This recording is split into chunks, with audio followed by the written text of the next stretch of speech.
누차 말씀드리는 내용이지만 우리는 성경을 배우고 있죠.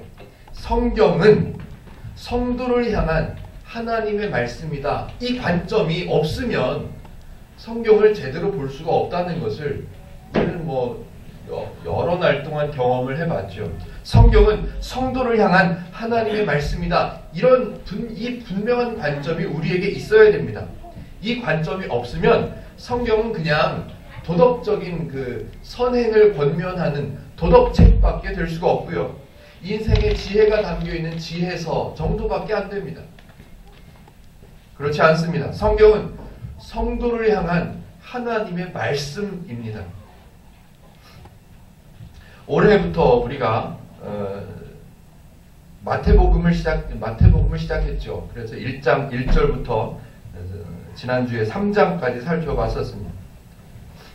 짧았죠. 1장부터 3장까지만 살펴봤음에도 불구하고 우리에게 있었던 마태복음을 향한 오해가 얼마나 많았었는지를 아마 저뿐만 아니라 우리 행복누림교회 가족분들 모두가 아마 알아가셨을 겁니다.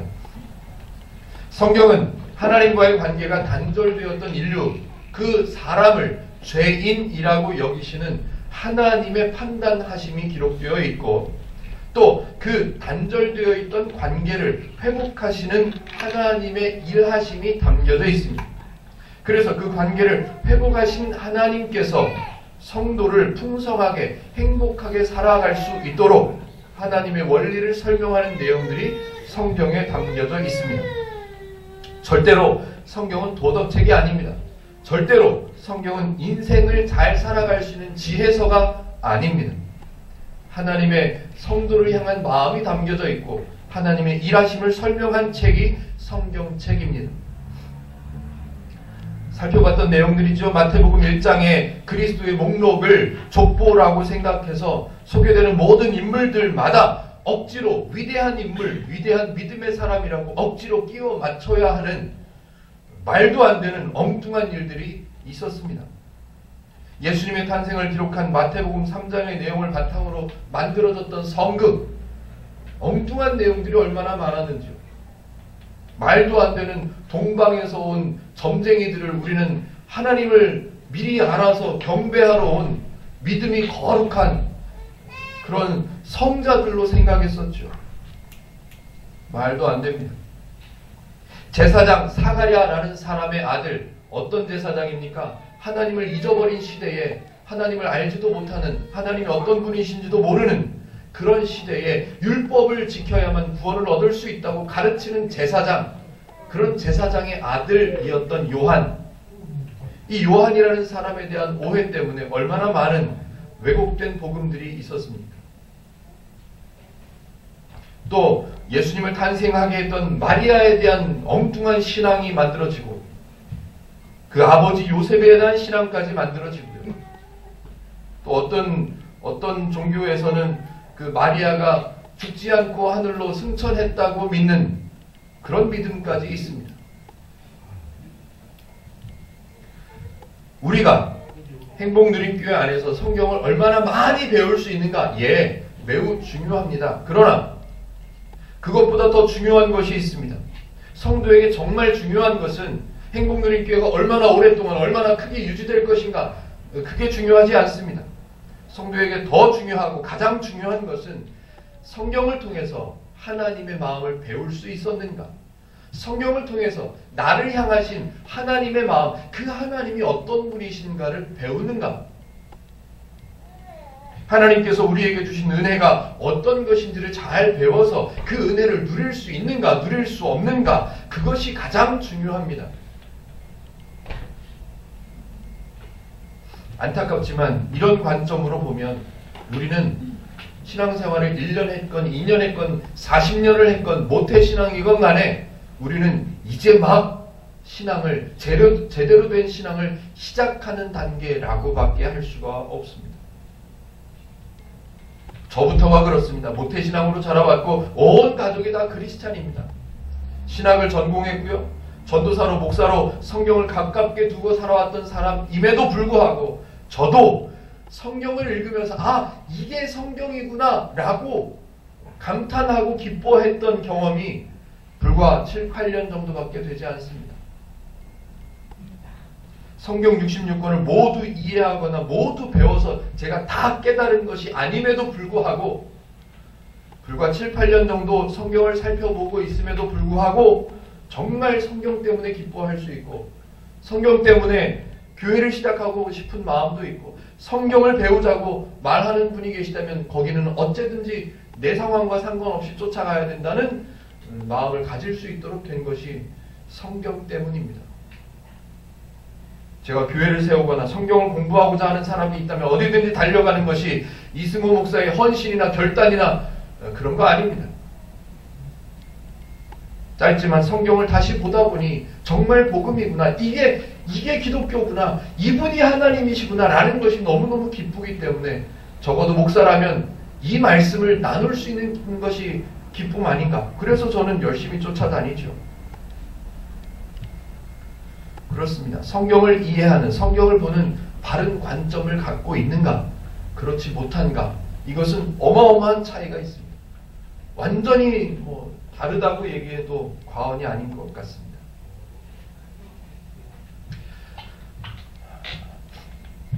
하나님의 말씀을 통해서 큰 기쁨과 감격을 얻는가, 아니면 하나님의 말씀을 읽고 숙제를 얻어가고 부담을 얻어가고 희생을 만들어내야 하고, 어마어마하게 다르죠. 성경을 어떻게 보는가에 따라서 결과는 완전히 달라집니다. 어떤 사람은 성경을 대할 때마다 감격하고 기뻐하고 가벼워지고 즐거워하는데, 어떤 사람은 성경을 읽을 때마다 과업이 나타나고 숙제가 만들어지고 부담이 커지고 무게가 무거워지고 삶이 더 힘들어지고 가족 간의 관계가 깨어지고, 안타까운 일이죠. 자, 이 정도 서론을 드렸고 이제 마태복음 4장의 내용을 한번 이제 보도록 하겠습니다. 마태복음 4장 잠깐 말씀드렸지만 우리가 많이 접했던 내용들입니다. 흔히 우리는 마태복음 4장 1절부터 11절까지의 내용은 예수님께서 마귀에게 당하신 3가지 시험에 대한 이야기라고 말씀을 들어왔었습니다. 예, 그런 내용이 등장합니다. 그런 내용이 등장하는데 우리가 가져야 되는 물음표, 우리가 가져야 되는 궁금함이 있어야만 했는데 궁금하지 않았던 내용이 있습니다. 제가 한번 여쭤보죠. 왜 예수님은 마귀에게 시험을 당하셔야만 했을까요? 왜 필요했을까요? 왜 예수님은 마귀에게 시험을 당하셨을까요? 예수님은 과연 그 마귀라는 존재에게 시험을 당하실 만한 분이신가요? 예수님이 하나님이나 되시는 그 예수님이 고작 그깟 마귀에게 끌려가서 시험을 당하셔야만 하는 분이신가요? 시험이라면 뭔가를 증명해야 되는 거라고 생각하고 있는데 예수님께서 마귀에게 시험을 당하셔서 증명해야 되는 게 뭐가 있을까요? 우리는 그런 궁금함들이 없었습니다. 그냥 성경에 그렇게 써 있으니까 그냥 읽고 지나갔죠. 예수님이 마귀에게 3가지 시험을 당하셨구나. 그런데 이기셨네? 그걸로 끝나죠. 궁금하지 않으면 이해할 수가 없는 거죠. 우리는 우선 이런 궁금함을 먼저 풀어야 합니다. 예수님은 왜 시험을 당하셨을까? 예수님이 과연 마귀에게 시험을 당하실 만한 분이신가? 이런 궁금함을 먼저 풀어야죠. 먼저 하나를 살펴보죠. 왜 마귀에게 시험을 다 받으셨을까요? 한번 여러분들 마음속으로 한번 대답을 해보시죠. 예수님은 왜 굳이 예수님은 왜 마귀에게 시험을 당하셨을까? 그것도 이제 30년 정도의 삶을 사시고 공생의 사역을 시작하시는 첫 번째 단계인데 왜 첫 번째 문제가 마귀에게 시험을 당하시는 걸로 시작될까요? 한번 대답을 해보시죠. 여러분들이 지금까지 배워온 그 많은 성경의 지식들, 그리고 이제까지 쌓아온 신앙생활의 연륜으로 한번 대답을 해보시죠. 분명한 것은 하나님이신 예수님은 그깟 마귀에게 시험을 당하셔야만 하는 분이 아닙니다. 시험을 당하실 만한 분도 아닙니다. 시험을 당할 이유도 없습니다. 바꿔서 생각해보죠. 마귀는 우리가 흔히 알고 있는 그 마귀는 하나님을 시험할 수 있을 만한 존재가 못 됩니다. 이건 당연한 거예요. 당연한 거예요. 하나님을 시험할 만한 그런 자격과 위치와 권세가 마귀에게는 없습니다.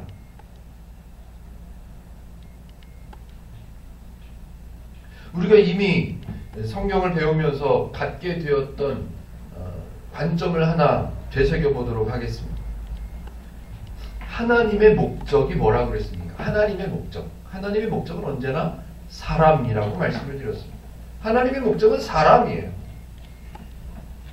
오늘 저와 여러분들이 읽었던 이 성경은 하나님의 말씀이라고 했습니다.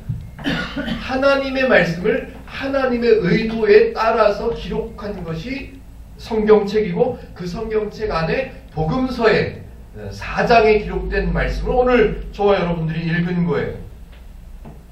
다시 말하면 하나님의 의도대로 하나님의 목적대로 사람이 행복하고 풍성한 삶을 누릴 수 있도록 그렇게 하나님의 원리를 가르치는 데 필요한 내용이라서 써놓은 내용이 마태복음 4장이에요. 다시 조금 더 풀어서 말씀드리면 마태복음 4장에서 마귀에게 시험을 당하시는 예수님에 대한 이야기가 기록되어 있는 것은 마귀의 의도가 아니고 마귀의 계획이 아니고 하나님의 계획이라는 겁니다. 하나님의 의도하심이에요. 마귀가 가만히 있다가 예수님께서 사역하시려고 하실 때 안 되겠다. 내가 먼저 한판 붙어봐야 되겠다. 그래서 마귀가 끌고 가서 예수님을 시험하시는 게 절대로 아니라는 말씀입니다. 당하시지도 않으셔도 되고 당하지 않으셔도 되고 당할 만한 이유도 없고 당해야 되는 조건이나 당해야 되는 상황도 아님에도 불구하고 예수님은 하나님이신 예수님은 시험을 당하러 가십니다. 하나님의 계획대로 하나님의 의도대로 4장 1절을 한번 읽어보겠습니다. 마태복음 4장 1절입니다. 잘 읽어보셔야 됩니다. 제가 몇 번 강조를 했었지만 잘 한번 읽어보십시오.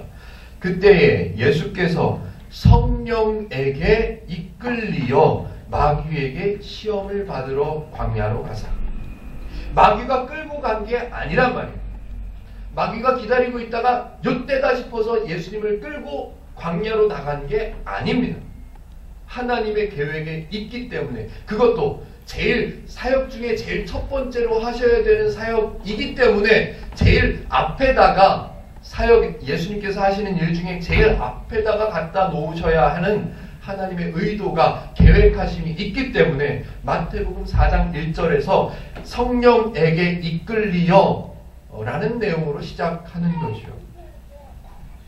예수님께서 마귀에게 시험을 받으시는 이유는 하나님의 계획하심이기 때문입니다.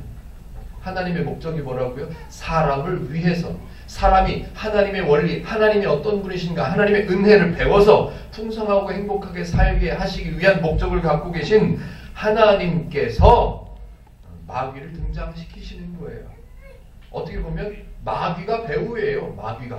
마귀가 배우인 거예요. 하나님께서 쓰시는 드라마에 등장시키는 마귀는 배우인 거예요. 사람을 위하시는 하나님, 사람을 위해서 행하시는 계획하시는 하나님의 원리와는 상반되는 원리, 상반되는 죄의 원리를 대표하는 존재로 사탄이나 마귀, 성경은 그렇게 표현하고 있습니다. 지금 예수님은 어떤 일을 하셔야 되냐면 제가 비교를 해보려고 해요. 예수님은 어떤 일을 하셔야 하는가 하고 마귀는 도대체 어떤 의도를 갖고 있는가, 여기 등장하는 마귀라는 캐릭터는 어떤 의도를 갖고 있는가를 비교를 해서 제가 설명을 해보겠습니다. 예수님은 어떤 일을 하셔야 되냐면 하나님을 알려줘야 돼요. 사람들에게 하나님과의 관계가 끊어져서 하나님을 잊어버린 사람들에게 하나님을 알려주시는 것이 예수님께서 하셔야 되는 일이에요. 하나님께서 어떤 계획을 갖고 계신지, 하나님은 어떤 분이신지, 하나님의 능력은 어느 정도인지를 가르쳐 주셔야 되는 분이 예수님이세요. 반대로 마귀는 지금 어떤 캐릭터로 등장되어 있냐면 예수님께서 하나님을 가르치시는 일을 방해해야 되는 거예요. 속이든지 꼬드기든지 유혹하든지 어떤 방법을 써서라도 이 마귀라는 캐릭터는 예수님께서 하나님을 가르치시는 일을 방해하는 역할을 하는 캐릭터예요. 그 두 가지 의도를, 목적을 분명하게 잘 갖고 계십시오. 제가 이제 세 가지를 다 설명해 드릴 거예요. 이 의도를 분명하게 갖고 있으면 어렵지 않습니다. 그냥 읽으면 그렇구나 이해되실 수 있어요.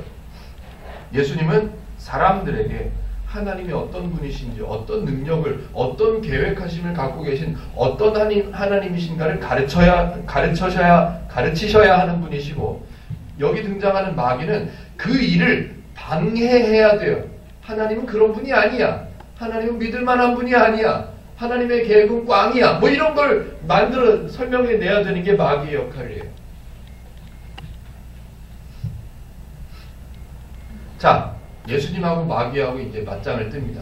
그렇다면 예수님하고 하나님이나 되시는 그 예수님하고 한낱 그냥 마귀, 뭐 별것도 아닌 그 마귀하고 한판을 붙어서 사람들에게 무언가 가르쳐 주시려고 해요. 그렇다면 하나님이나 되시는 분이 동등한 상황에서 마귀하고 붙어서 이겼다. 그건 창피한 거예요. 그럼 별로 믿을 만한 게 못 돼요. 그래서 사람의 몸을 입으신 하나님께서 가장 약한 상태로 만들어주는, 어떻게 보면 비웃는 거죠. 이렇게 장기를 둘 때도 내가 무슨 집사님하고 장기를 두는데 저는 자신이 있어요. 원래 잘 둔다고 사람들도 알고 있어요. 저는 장기를 잘 두는 사람이라고 알고 있어요. 그러면 저는 말을 해야 돼요. 장기를 두기 전에 내가 차포를 띄고 할게 라고 말을 해야 돼요. 그러지 않으면 그냥 동등한 상태에서 장기를 두어서 이겼다 그러면 이겼다고 자랑도 못해요. 가르쳐 주지도 못해요. 아무것도 안 돼요. 오히려 부끄럽죠. 그래서 사람의 몸을 입으신 하나님께서 가장 연약한 모습으로 낮아지시는, 차포 뛰는 상황을 만드시는데 그 방법을 굽는 걸로 선택하신 거예요. 굽는 거예요. 영적으로 준비하시기 위해서, 영적으로 준비해서 싸우셔야 돼요? 그깟 마귀하고 한판 붙으시는데? 아니요. 영적으로 준비하실 필요가 없으세요. 그냥 연약해지기 위해서, 약해지기 위해서, 차포 뛰기 위해서, 바둑으로 두면 9점을 미리 깔고 탁구로 치면 한 5점 정도 주고 시작하는 그런 상황으로 만드시기 위해서 그냥 40일을 굶으시는 거예요.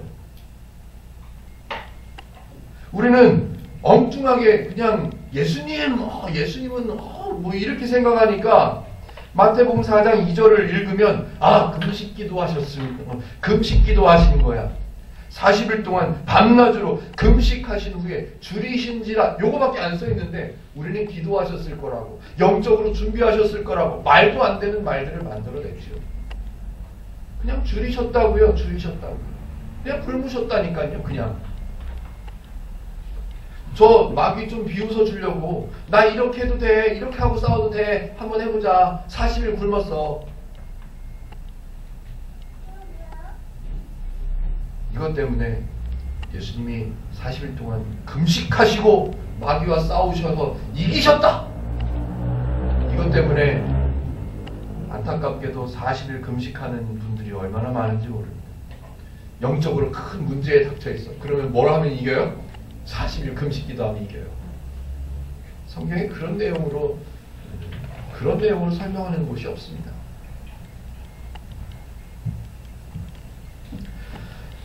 하나님께서 동등한 상황으로 싸워서는 말이 안 되기 때문에 40일 동안 굶는 것을 선택을 하시는 거죠.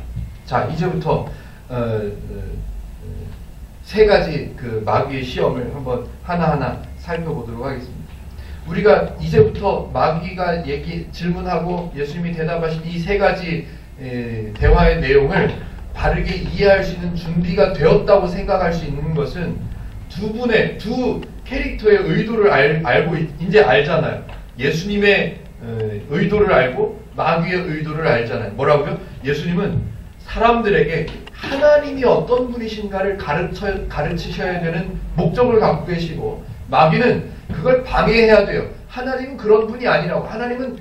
하나님의 계획은 꽝이고, 하나님은 능력이 많으신 분이 아니고, 하나님은 약속을 지키시는 분이 아니고, 뭐 이런 것들을 만들어내는 게 마귀의 의도예요. 두 캐릭터의 의도를 분명하게 알기 때문에 이제 세 가지 대화의 내용을 살펴볼 겁니다. 하나하나를 설명드릴 때 좀 이렇게 이해가 되는 대로 한번 이해를 해 보십시오. 분명히 두 가지 의도를 기억하시고. 근데 먼저 방향을 먼저 이제 좀 잡아야 되는데요. 마귀라는 존재는 하나님을 알까요? 모를까요? 마귀라는 존재는 하나님을 이미 알아요. 예수님이 하나님의 아들인 것을 이미 알아요. 마가복음 1장 23절 24절에 보니까 이런 말이 써 있습니다. 마침 그들의 회당에 더러운 귀신 들린 사람이 있어 소리질러 이르되 나사렛 예수여, 우리가 당신과 무슨 상관이 있나이까? 우리를 멸하러 왔나이까? 나는 당신이 누구인 줄 아노니 하나님의 거룩한 자니이다. 마귀는 알아요. 문제는 사람들이 몰라. 사람들은 몰라요. 예수님이 태어나신 것도 모르고, 예수님 뭘 가르치셔도 저분이 예수님이시냐? 우리가 흔히 알고 있는 침례 요한도 마태복음 11장에 가서도 옥에 갇혔음에도 불구하고 그분이 누군지를 몰라요. 제자들을 보냈다니까요. 예수님께 가서 여쭤봐라. 그분이 당신이 그리스도시요? 아니면 우리가 다른 분을 기다려야 됩니까? 이거 물어보라고. 사람들은 몰라요. 그런데 참 재미있게도 마귀는 알아요. 마귀는 미리 알아요. 이미 알아요. 뭘 알까요? 싸워서 싸움의 상대가 안 된다는 것도 알고요. 예수님은 하나님의 아들이라는 걸 알기 때문에 뭘 해도 안 된다는 걸 알아요. 마귀는 이미 알아요. 마귀는 하나님이신 예수님을 알아본다. 이것도 머릿속에 좀 갖고 계십시오. 오해를 풀기 위해서 마태복음 4장에 나온 4장 1절부터 11절에 나오는 세 가지 우리가 흔히 알고 있던 표현으로 제가 써볼게요. 세 가지 시험을 바르게 이해하기 위해서는 한 개, 두 개 단어 정도를 우리가 좀 바르게 알아야 되는데요. 4장 3절을 같이 한번 읽어보시겠습니다. 4장 3절입니다. 같이요. 시작. 시험하는 자가 예수께 나와서 이르되 내가 만일 하나님의 아들이었든 명하여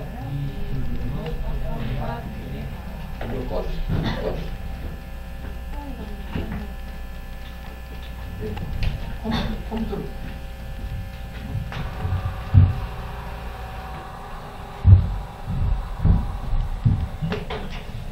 자, 생각을 좀 리프레시하라고 별게 다 도와줍니다. 자, 4장 3절을 보니까 시험하는 자가 예수께 나와서 이르되 내가 만일 하나님의 아들이었든 명하여 이 돌들로 떡덩이가 되게 하라. 여기에서 두 단어를 좀 바로 잡아야 되는데요. 첫 번째는 시험하는 자라는 단어입니다. 시험하는 이라는 단어를 좀 주목해서 보셔야 되고요. 또 오늘 제가 설교의 제목으로 삼아 놓은 단어가 있습니다. 하나님의 아들이여든, 조금 더 그 앞에 한 단어 더 포함하면 만일 하나님의 아들이여든 이라는 단어를 좀 잘 보셔야 됩니다. 시험하는 이라는 단어, 이 단어는 우리에게 익숙해져 있지요. 학교에서도 학생들은 시험을 보고요. 또 어떤 큰 회사에 입사하기 위해서 시험을 보고요. 어떤 자격증을 받기 위해서 시험을 보고요. 예, 그렇게 하죠.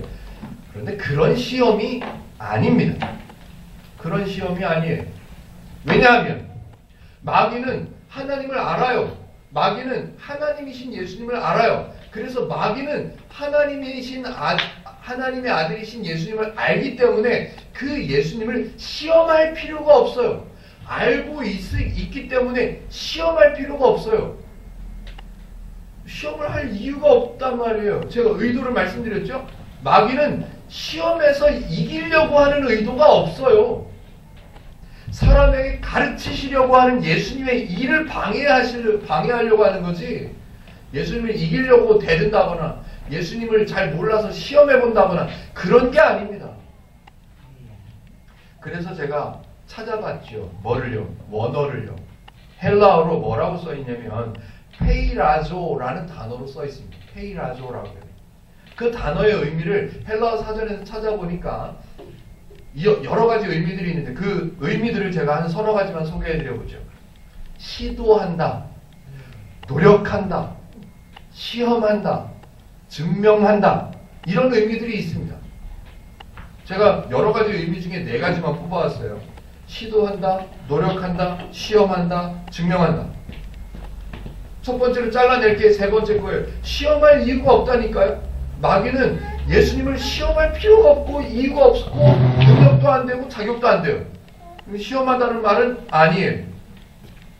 나머지 세 개는 좀 비슷한 의미가 있어서 시도한다, 예, 이 정도면 될 것 같습니다. 왜냐하면 의도 자체가 예수님께서 하나님을 설명하는 그 일을 방해하는 거기 때문에 시도해보는 거예요. 노력해보는 거예요. 마귀는 하나님을 이길 수 없다는 것을 압니다. 하나님이 어떤 분이신 줄을 압니다.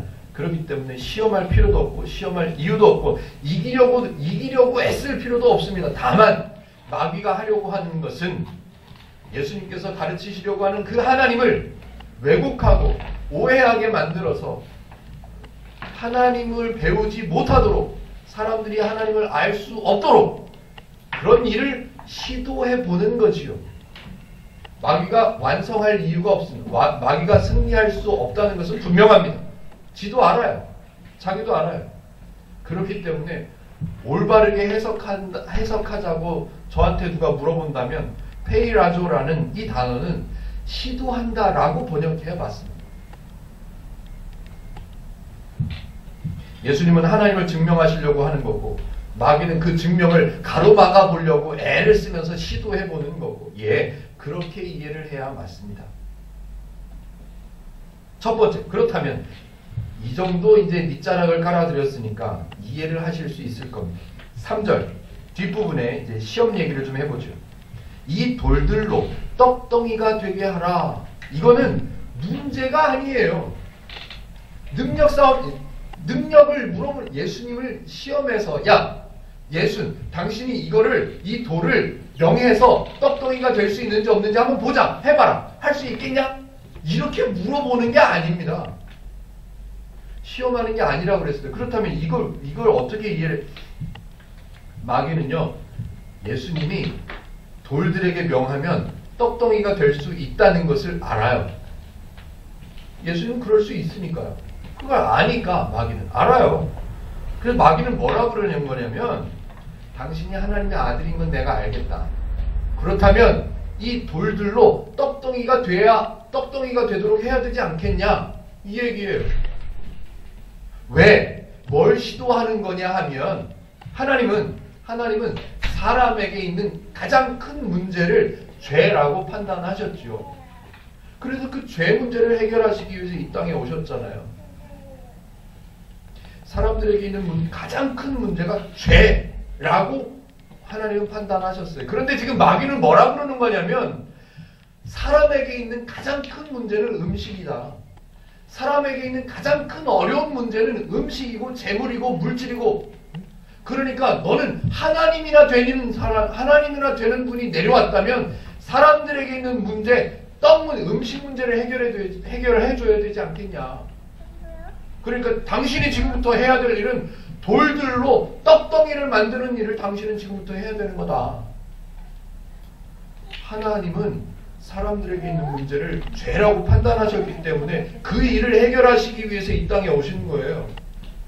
근데 마귀는 지금 그 하나님의 의도를 가르치시려고 하는 예수님의 일을 방해하는 거예요. 아니야. 사람에게 있는 문제는 떡이야. 음식이야.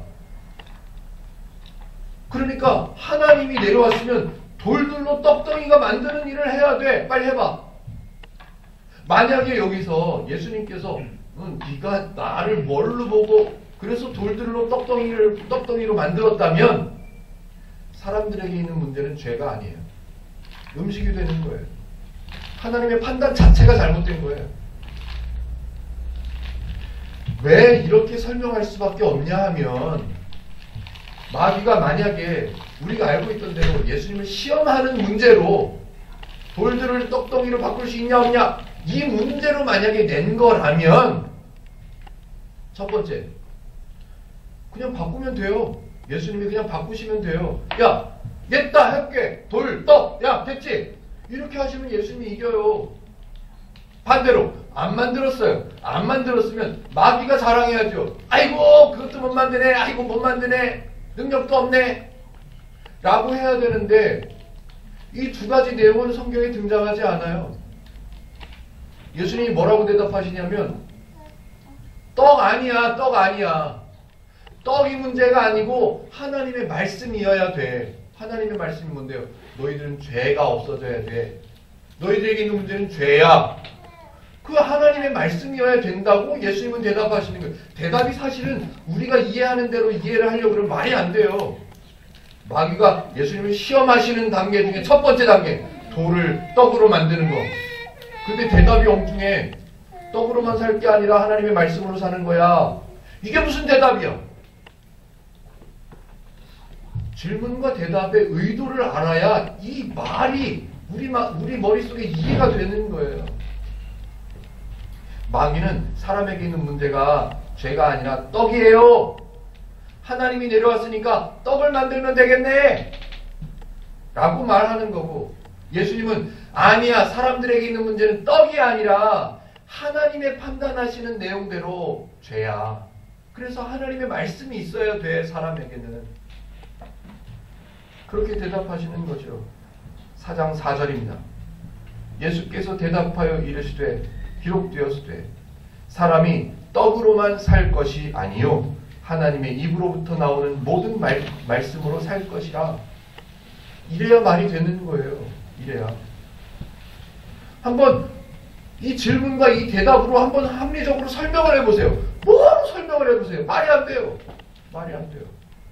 예수님이 돌들을 떡덩이로 만들어가지고 이겼다! 그러시는 것도 없고요. 떡덩이로 안 만든 것 때문에 마귀가 자랑하는 것도 없어요. 내가 이겼다! 라고 하는 것도 없어요. 왜? 그 질문이 아닌 거예요. 그 질문이. 두 번째요. 뛰어내리라. 땅바닥에 부딪히지 않게 하리라. 4장 6절입니다. 이르시되 내가 만일 하나님의 아들이여든 뛰어내리라 기록되었으되 그가 너를 위하여 그의 사자들을 명하시리니 그들의 손으로 너를 받들어 발이 돌에 부딪히지 않게 하리로다 하였느니라. 야 너 뛰어내려봐. 당신 뛰어내려. 하나님이라며 뛰어내려봐. 죽나 안 죽나 보자. 이게 아니에요. 이런 능력의 질문이 아니에요. 네가 할 수 있나 없나 보자. 그런 질문이 아니란 말이에요. 마귀는 알아요. 알아요. 하나님이신 걸 알아요. 의도가 있다는 건 의도가. 마귀는 지금 뭐라고 물어보는 거냐, 뭐라고 말을 하는 거냐면 이 질문도 아니고요. 이 말하는 의도를 아셔야 돼요. 의도를. 당신은 하나님의 아들이라는 걸 안다. 그런데 하나님의 아들이 이 땅에 내려와가지고 십자가에 달려서 십자가 죽어서 죄 문제를 해결한다며. 그게 어떻게 알아? 그걸 어떻게 알아? 당신이 죽었을 때 하나님이 다시 살려주신다는 걸 누가 보장해? 그러니까 십자가에 달려서 죽기 전에 하나님의 계획을 믿고 무조건 따라가지 말고 하나님의 계획이 맞는지 틀리는지 한번 시험해보자. 증명해봐야지. 시험해보고 가자. 이제 시작하니까. 그러니까 당신이 여기서 뛰어내리면 분명히 죽는데 죽지 않게 하시는지 죽게 내버려 두시는지를 한번 시험해보자. 다시요. 하나님의 계획이 맞는지 틀리는지 그 계획을 이루실 수 있는 분인지 이루실 수 없는 분인지를 한번 시험해보자. 그 얘기예요. 예수님은 지금 하나님의 계획은 완전하시고 하나님의 목적은 분명하고 이거를 가르치시려고 하는데 마귀는 그걸 방해하는 거예요. 하나님의 계획은 완전하지 못해. 하나님이 다시 살려주실지 안 살려주실지 어떻게 알아? 하나님은 못 믿을 뿐이야. 그러니까 한번 시험해보자. 당신이 십자가에 달려 죽기 전에 당신의 일을 시작하기 전에 테스트해보자. 하나님이 하나님이신가? 뛰어내려봐. 구약 성경에 써 있는 대로 발이 땅에 닿지 않도록 뭐 이렇게 해주나 한번 보자고. 이게 마찬가지로 능력 테스트라면 예수님은 짠 하고 내려가서 살아계시면 돼요. 그러면 예수님 이겼다, 마귀는 졌다, 이렇게 하면 간단해요. 아니면 못 뛰어내렸어. 그럼 마귀가 아이고 그것도 못 뛰어내리네, 아이고 능력도 없네. 그게 나와야죠. 그게 시험 테스트라면. 근데 그런 내용이 등장하지 않아요. 예수님의 대답은 전혀 다른 대답이에요. 예수님의 대답 한번 볼까요? 4장 7절요. 예수께서 이르실 때 또 기록되었을 때 주 너의 하나님을 시험하지 말라. 시험할 필요가 없는 분이라는 거예요. 하나님은 우리가 시험할 필요가 전혀 없는 분, 확실한 분, 분명한 분, 계획은 완성되는 분. 그냥 하나님의 계획이 딱 세워지면 이미 완성된 거예요. 예수님의 의도하심과 마귀의 의도를 분명하게 알아야죠. 세 번째, 내게 경배하면 영광을 주리라. 높은 곳에 올라가서 세상에 많이 보이는 도시가 다 보이는데 올라가가지고 얘기하지. 네가 나한테 엎드려서 절반을 네가 다 줄게, 다 줄게.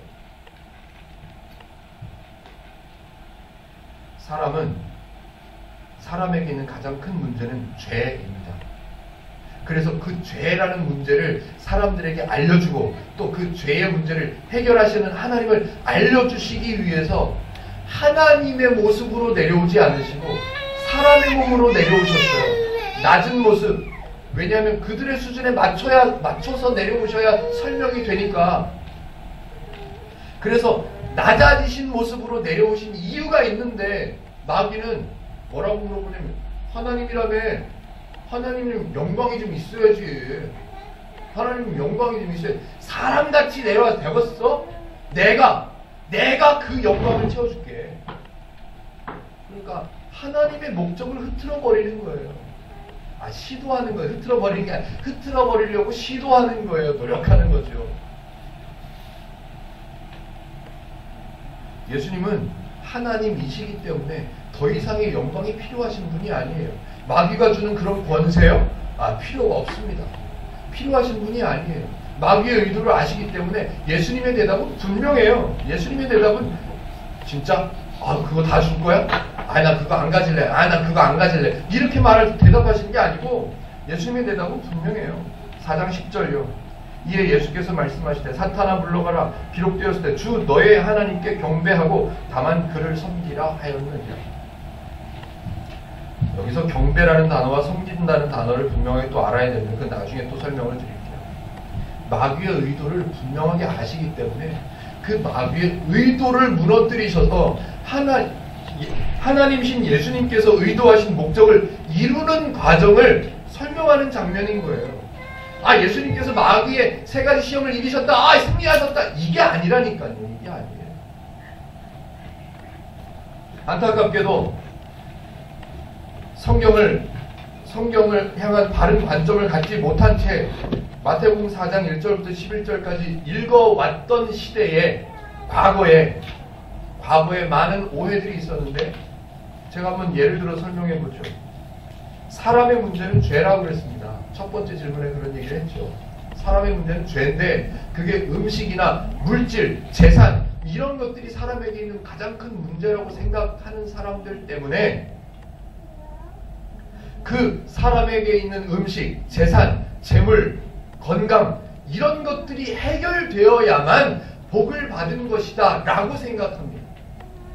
그래서 사람들이 기도할 때마다 재산을 달라고, 재물을 달라고, 건강을 달라고 그렇게 기도하죠. 그게 제일 큰 문제라고 생각하게끔 배워왔기 때문에. 아니요. 예수님은 그런 걸 중요하다고 말씀하는 것이 아니에요. 하나님의 말씀이어야 된다라고 설명하는 거죠. 심지어는 그 사람이 신앙생활을 얼만큼 해서 그 사람이 얼만큼 큰 복을 받았는가, 얼만큼 큰 물질의 복을 받았는가를 보고 그 사람의 신앙이 바른가 바르지 못한가를 판단하는 사람들도 있었습니다. 정말 말도 안 되는 오해죠. 그래서 많은 간증하는 분들의 이야기를 들어보면 얼마나 가난했었는지, 얼마나 없었는지를 얘기하고 나서 자기가 하나님께 열심히 봉사하고 열심히 희생했더니 지금은 얼마나 많은 복을 얻어 얼마나 많은 물질을 받았는지 모른다. 그런 얘기가 대부분이죠. 왜? 여기에서부터 오해가 만들어지니까요. 예수님은 그게 아니라는 거예요. 하나님의 말씀이야 음식, 떡 이게 아니고. 두 번째요. 사람들이 예수님이 딱 뛰어내려서 딱 살았어. 그 능력, 그런 시험, 마귀가 제시하는 이 세 가지 시험을 이기신 예수님의 능력, 이런 거 능력 싸움으로 생각해서 예수님이 이기셨다. 40일을 금식하고 나서 기도하고 나서 영적으로 준비되고 나서 마귀하고 싸워서 이기신 예수님을 봐라. 우리도 싸워서 이겨야 된다. 싸워서 이기기 위해서는 우리도 영적으로 준비를 해야 된다. 그래서 금식기도 하라고 그러고요. 그래서 헌신하라고 그러고요. 아니요. 능력 싸움이 아니에요. 힘 싸움이 힘자랑이 아니라니까요. 하나님을 배우도록 하시는 예수님, 그리고 하나님을 배우지 못하도록 방해하는 시도, 그런 설명이에요. 세 번째요. 하나님은 영광 받으시는 것을 좋아하시는 하나님, 원래 영광스러우신 하나님, 마귀가 주는 영광 따위 필요 없고 하나님께서는 크신 영광을 기뻐하시는 하나님. 그래서 사람들이 만들어낸 말들이 있죠. 우리는 하나님의 영광을 위해서 살아야 한다고. 성도는 하나님의 영광을 따라 살아야 된다고. 그게 무슨 말인지도 모르고 그런 말들을 하죠. 하나님의 영광을 위해서 하나님은 절대로 사람들에게 요구하시거나 조건을 제시하시거나 헌신을 만들어내야 된다고 명령하시는 적이 없습니다. 왜냐하면 하나님은 스스로 영광이신 분이세요. 사람에게 무언가 필요해서 만들어내라, 니네 헌신해라, 니네 이 조건을 채워라, 충당해라, 이런 내용이 없습니다. 성경을 오해하면 우리는 교회는 다니는데 어디로 가는지 모르고 신앙생활을 하는 거예요. 이게 맞는 건지 틀리는 건지도 알지 못한 채 그냥 걸어가는 거예요. 하나님은 성도인 우리를 위하시는 분이시고 성도인 우리의 삶이 풍요롭고 행복하기를 원하셔서 성경 자체를 그래서 써놓으신 거고, 마태복음 4장의 내용도 그래서 우리에게 하나님을 알게 하시는, 하나님은 사람을 향하셔서 말씀으로 회복하게 하시는 분이시고, 하나님은 사람에게 세우신, 사람을 위해서 세우신 그 계획은 이미 완성된, 이미 흠잡을 데 없는, 의심할 필요 없는, 시험할 필요 없는 계획하심을 갖고 계신 분이시고,